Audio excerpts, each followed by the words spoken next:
중국 증시 출발 동향입니다. 어제 중국 증시 하락 전환하면서 마감이 됐는데요. 그동안 급등한 것에 대한 피로감이 나타나면서 이 차익 실현 매물의 하락으로 전환을 한 모습이었습니다. 특히나 오후 들어서 낙폭이 확대되는 모습이었는데요. 특히 대형 기업들의 실적이 부진하다는 소식이 증시에 악재로 작용했고요.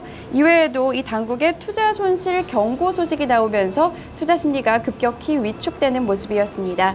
어제 이 중국 증권감독관리위원회는요, 웹사이트를 통해서 최근 중국 증시의 신규 투자자 유입이 급증하고 있다며 우려감을 내비쳤다고 하는데요. 특히 이들이 손실 리스크를 간과하고 있다고 경고했습니다. 이 소식에 투자 심리 급격히 악화되는 모습이었고요.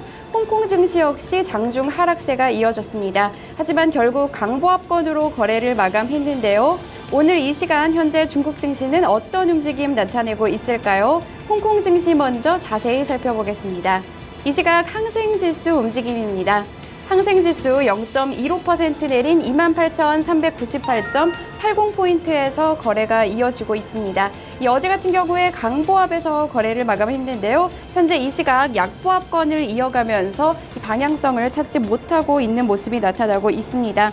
금융주 같은 경우에는 0.15% 내리고 있고요. 부동산주 역시 0.49% 내리는 움직임이 나타나고 있습니다. 이 50개 종목 중에 22개 종목이 내리는 모습이 나타나고 있는데요. 특히 이 개별 종목으로는 에너지주들 부진한 모습 보이고 있습니다. 페트로차이나 0.39% 내리고 있고요. 신호팩 역시 0.4% 하락하고 있습니다. 이어서 H주로 넘어가 보겠습니다. H주는 이 홍콩 시장과 중국 본토 증시에 동시 상장된 40개 종목으로 구성된 지수인데요. 현재 이 시각 H지수 0.52% 내린 14,638.59포인트를 이어가고 있습니다. 이 H지수 같은 경우에는 항생지수보다 다소 낙폭이 큰 모습을 보이고 있는데요. 이날 시가 14,714.07포인트에 시작해서 하락 흐름이 지속되고 있는 모습입니다. 이어서 상해 본토 증시로 바로 넘어가 보겠습니다. 상해 본토 증시 이 4,500선을 돌파한 후에 차익 실현 매물이 나오는 모습이 보이고 있는데요. 이날도 역시 하락으로 증시를 출발했습니다. 상해 종합지수 살펴보시면요. 상해 종합지수 0.74% 내린 4,443.16포인트의 거래를 이어가고 있고요. 네, 이어서 A지수 함께 살펴보겠습니다. A지수 역시 하락 흐름이 이어지고 있습니다. 이 A지수 살펴보시면요. 0.72% 내린 4,658.88포인트에서 거래가 이어지고 있습니다. 이어서 대형주 중심으로 구성된 180 지수 살펴보겠습니다. 180 지수는 0.22% 내린 1,596.19포인트를 이어가고 있는데요. 마지막으로는 중형주 중심으로 구성된 상해 380 지수까지 함께 살펴보겠습니다. 현재 이 시각 상해 380 지수는 0.54% 내린 7,433.76포인트에서 거래가 이어지고 있는 모습입니다. 이 전날 하락 마감한 데 이어 이날에도 하락세로 거래를 출발하고 있는 모습인데요. 이어서 중국 관련 소식들 외신통해 함께 살펴보겠습니다. 최근 중국 내 금 수요가 다시 늘어나고 있다는 소식이 나오면서 눈길을 끌고 있습니다. 특히 금값이 하락하면서 이 중국 내 금 수요도 함께 늘어나고 있다는 평가인데요. 자세한 소식 월스트리트 저널 통해 살펴보겠습니다.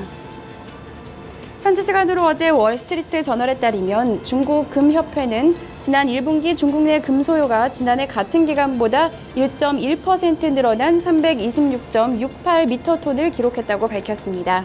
또한 같은 기간 중국의 금 제작 역시 전년 같은 기간보다 14.7% 급증한 110.7톤을 기록했는데요. 중국 금협회 회장인 송신 회장은 이러한 트렌드가 지속될 것이라고 평가했습니다.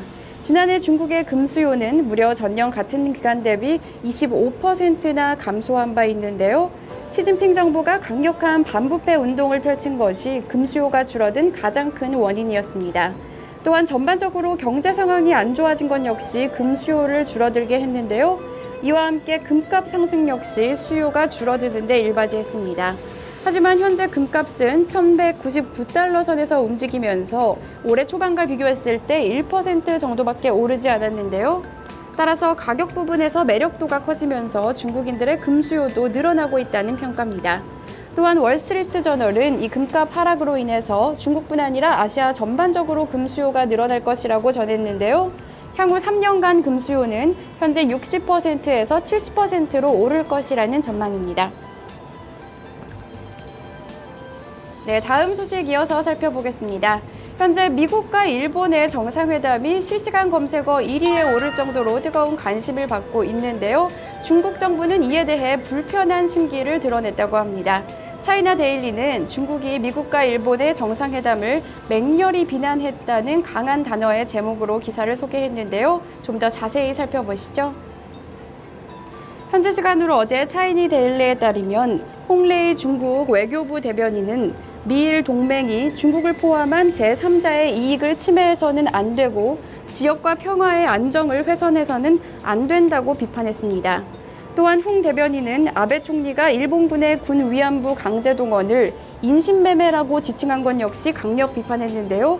홍 대변인은 위안부에 대한 증거가 산처럼 쌓여 있다며 일본이 책임지는 태도로 관련 문제를 적절히 처리해 아시아 이웃국가와 국제사회로부터 신뢰를 얻길 희망한다고 말했습니다.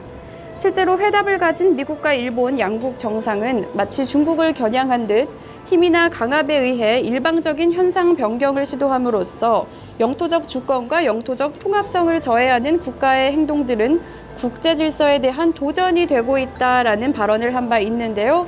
이에 대해 중국 정부뿐 아니라 중국에서 영향력 있는 인물들도 불편한 심기를 그대로 드러내고 있습니다.